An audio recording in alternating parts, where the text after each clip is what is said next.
As the Russian tanks rolled into the neighboring Ukraine in the February of 2022, the price of crude embarked on a steady upward march. Within a few months, it touched a whopping $139 per barrel, highest in the last 14 years. And with it, the profit of domestic companies like ONGC and GAIL also shot up. In July of 2022, the Indian government imposed windfall tax on oil and gas production companies to tax the high profits being made by them due to external factors. But according to industry insiders, India's windfall tax regime is deterring foreign oil majors from investing in the oil exploration and production sector in the country.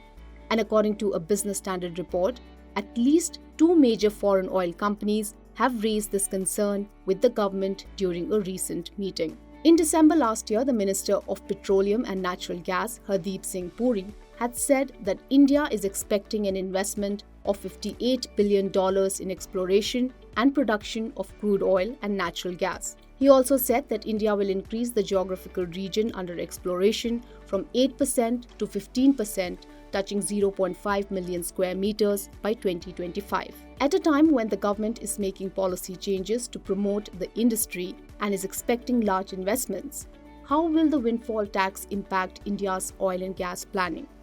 The economic rationale behind the windfall tax, that essentially there are two objectives the government is trying to achieve. One is to try and tide over the trade deficit. The other rationale is, in some sense, the producer do not start creating the supply side constraints in the domestic market. Now, do the crude producing companies anticipate such super profit tax? There is an anticipation because India is not the only country that levies this tax. But I guess there is also a counter-cyclical effect, right? So unless there is an overall exit plan, it could eventually come to hamper the investments, now both for domestic producer as well as the foreign producer.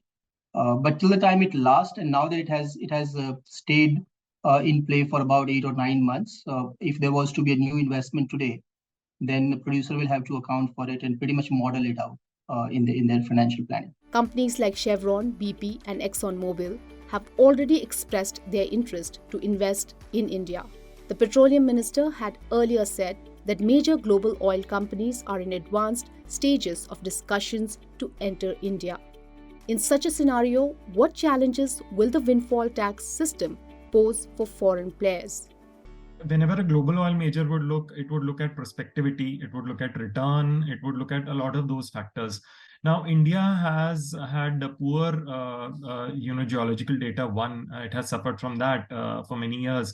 And secondly, with this windfall tax, also there would be their realization reduced.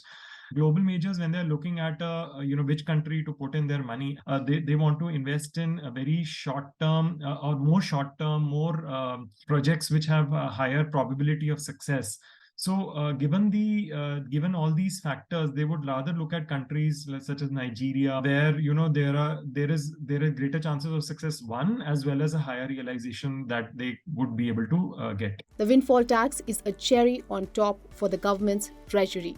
Only 7 months old, it is expected to add 25,000 crore rupees in taxes by the end of FY23.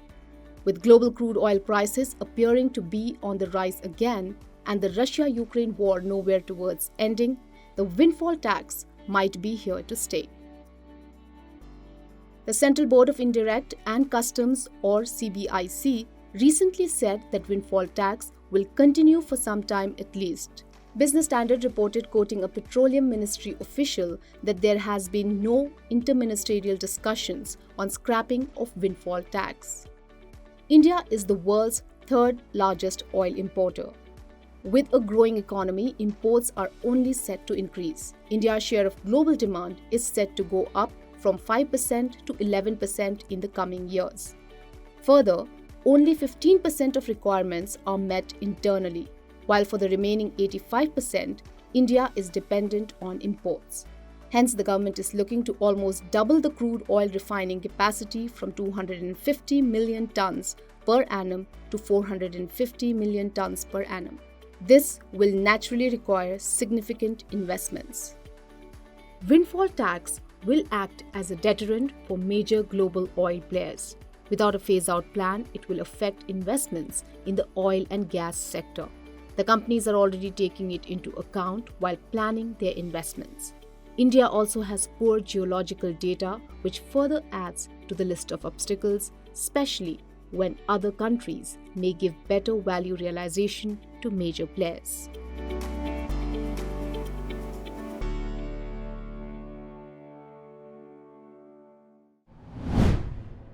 If you like this video, share it and subscribe to Business Standard.